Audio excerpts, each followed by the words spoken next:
যে বিবিসির মাধ্যমে শেখ হাসিনার বিবিসির একটি ডকুমেন্টারি প্রকাশিত হয়েছে বিবিসি ওয়ার্ল্ড সার্ভিসের সৌজন্যে। সেই ডকুমেন্টারিতে শেখ হাসিনার একটি অডিও ব্যবহার করা হয়েছে। এই অডিওটাকে নিয়ে আজকে সারা বাংলাদেশে, বিশেষ করে যারা শেখ হাসিনাকে যে কোনোভাবে একটা বিচারের আওতায় আনতে চান, তারা বেশ পুলকিত। এর প্রধান কারণটা আমার কাছে যেটা মনে হয় সেটা হচ্ছে যে বাংলাদেশে এই মুহূর্তে ভয়াবহ অরাজক পরিস্থিতি চলছে। এই অরাজক পরিস্থিতিকে মানুষের দৃষ্টি ভিন্ন খাতে নেবার কারণে এই অডিওটা প্রকাশ বা এই ডকুমেন্টারি, বিবিসি ওয়ার্ল্ড সার্ভিসের ডকুমেন্টারিটা হচ্ছে the battle for Bangladesh, fall of Sheikh Hasina, BBC world সার্ভিসের ডকুমেন্টারি। এই ডকুমেন্টারিতে 5 অগাস্ট সময়কালে বাংলাদেশে নিরীহ সাধারণ জনতা হত্যা হয়েছে এই এমন কিছু তুলে ধরা হয়েছে। অর্থাৎ 5 অগাস্ট সময়কালে সরকারের পক্ষ থেকে তাণ্ডব চালানো হয়েছে, এমনটাই তুলে ধরা হয়েছে। এবং এটি নিয়ে বেশ পুলকিত। এবং আজকে দিনের শেষ পর্যায়ে এসে আরেকটি ঘটনা আমরা যেটি দেখলাম, যে এই অডিওটা উদ্ধার করেছে নাকি আন্তর্জাতিক অপরাধ ট্রাইব্যুনাল।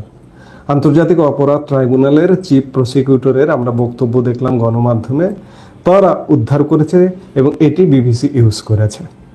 আন্তর্জাতিক অপরাধ ট্রাইব্যুনাল নিয়েই তো প্রশ্ন আছে। এটা এই আন্তর্জাতিক অপরাধ ট্রাইব্যুনালটা কোন আন্তর্জাতিক ট্রাইব্যুনাল? এই ট্রাইব্যুনালের সঙ্গে যারা যুক্ত, যারা জড়িত, তারা এই ট্রাইব্যুনালের পক্ষ থেকে যাদের বিচার করা হয়েছিল, বিশেষ করে আমাদের 1971 সালের মানবতা বিরোধী অপরাধের বিচার করা হয়েছিল যাদের, তাদের যে আইনজীবীরা ছিলেন তারাই এই আন্তর্জাতিক অপরাধ ট্রাইব্যুনালের চিফ প্রসিকিউটর, যার কারণে এটি যে নিরপেক্ষ এটিও তো ভাবা যায় না। আরেকটি যেটি গুরুত্বপূর্ণ বিষয়, যে এই যে শেখ হাসিনার অডিও নিয়ে পুলকবোধ করা হচ্ছে, এটি আসলে শেখ হাসিনার অডিও কখনকার, কোন সময়ের? বিবিসির ডকুমেন্টারিতে কিন্তু এটি বলা হয়নি। শেখ হাসিনা আসলে কে, এই প্রশ্নগুলো তো এসে যায়। শেখ হাসিনা সরকার প্রধান ছিলেন দীর্ঘ 16 বছর। তিনি যে কোনো সময় তার 16 বছরের কর্মকালে আইন শৃঙ্খলা বাহিনীকে একজন সরকার প্রধান হিসেবে দেশের জানমালের নিরাপত্তার স্বার্থে, রক্ষার স্বার্থে গুলির নির্দেশ দিতেই পারেন। সেটি 5ই আগস্টের অডিও হিসেবে প্রকাশ করা হচ্ছে কিনা, উপস্থাপন করা হচ্ছে কিনা, এটি একটি বড় প্রশ্ন। আরেকটি জিনিস, যে দেখুন আজকাল ক্রিয়েটেড যুগ, এআই যুগ। আপনারা কদিন আগে দেখলেন যে খালেদা জিয়ার ফোন আলাপ কণ্ঠ ব্যবহার করে 26 কোটি টাকা লেপাট করা হয়েছে। আইন শৃঙ্খলা বাহিনী সেটি নিয়ে তদন্ত করছে। সেটি কি আসলে খালেদা জিয়ার ফোন আলাপ ছিল? ফোন আলাপ করে 26 কোটি টাকা প্রতারণার মাধ্যমে হাতিয়ে নেওয়ার ব্যাপার ছিল, ওটি কি খালেদা জিয়ার ছিল? আজকে ওটি যদি খালেদা জিয়ার না হয়ে থাকে, তাহলে এটি যে শেখ হাসিনার অডিও, এটি এই সিদ্ধান্তে আমরা কিভাবে আসব? আরেকটি জিনিস, যে এই আদালতটিতে যে কোনো আন্তর্জাতিক গণমাধ্যমের কোনো কিছু যদি পাওয়া যায়, ফুটেজ, কোনো তদন্ত, আন্তর্জাতিক অপরাধ ট্রাইব্যুনাল সেটি ব্যবহার করবার জন্য মরিয়া হয়ে যায় কেন? আমার এই মুহূর্তে মনে পড়ছে জাতিসংঘ মানবাধিকার কমিশনের একটা রিপোর্ট। সেই রিপোর্টে 1400 জন জুলাই আগস্ট সময়কালে হত্যার শিকার হয়েছিল এমন একটা মন গড়া রিপোর্ট দিয়েছে। এই রিপোর্টটা নিয়েও প্রশ্ন আছে। আজকে যখন বিবিসির এই ডকুমেন্টারি প্রকাশ হয়েছে, এই ডকুমেন্টারি প্রকাশ হওয়ার সাথে সাথে আমার মনে পড়ছে যে জাতিসংঘ মানবাধিকার কাউন্সিল যে রিপোর্টটা দিয়েছে, সেই রিপোর্টটা টেম্পার করা এই জন্যই, আমরা সেই রিপোর্টটা যখন বের হয়েছিল তখন সাথে সাথে ঢাকা বিশ্ববিদ্যালয়ের শিবিরের এক নেতা সাদিক কায়ুম আবেগে আপ্লুত হয়ে তিনি তার ফেসবুকে স্বীকারোক্তি দিয়েছিলেন, যে বলেছিলেন গর্বের সাথে যে এই রিপোর্টটা তৈরিতে আমার যুক্ত থাকার সৌভাগ্য হয়েছিল। সেটি নিয়ে পত্রিকায় রিপোর্ট হয়েছে। জাতিসংঘের মানবাধিকার বিষয়ক হাই কমিশনের দপ্তরের কর্তৃক জুলাই গণহত্যা রিপোর্ট তৈরি করার ক্ষেত্রে শুরু থেকে যুক্ত ছিলেন জানিয়েছেন ঢাকা বিশ্ববিদ্যালয় শিবিরের সাবেক সভাপতি সাদিক কায়েম। বৃহস্পতিবার 13 ফেব্রুয়ারি, আমি এটি কালবালা পত্রিকার একটি রিপোর্ট থেকে পড়ছি। 13 ফেব্রুয়ারি রাতে নিজের ফেসবুক আইডিতে দেওয়া এক পোস্টে তিনি একথা জানান, অর্থাৎ এ বছরেরই 13 ফেব্রুয়ারি। সাদিক কায়েম বলেন, জুলাইয়ের গণ অভ্যুত্থান ও আওয়ামী গণহত্যা আন্তর্জাতিকভাবে স্বীকৃত হয়েছে। আওয়ামী লীগ ও তার পোষা বাহিনীর বর্বর গণহত্যা এখন শুধু বাংলাদেশের বা অভ্যন্তরীণ কনসার্ন নয়, আধুনিক বিশ্বের ইতিহাসে এটি একটি কালো অধ্যায়। তিনি ইত্যাদি বিভিন্ন কিছু বলেন, বিভিন্ন কিছু বলে তিনি বলেছেন যে তিনি এই রিপোর্টের সাথে যুক্ত ছিলেন। জাতিসংঘ মানবাধিকার বিষয়ক হাই কমিশনের দপ্তরের রিপোর্ট, সেখানে শিবিরের সভাপতি কেন যুক্ত থাকবে, এটি সবচেয়ে বড় প্রশ্ন।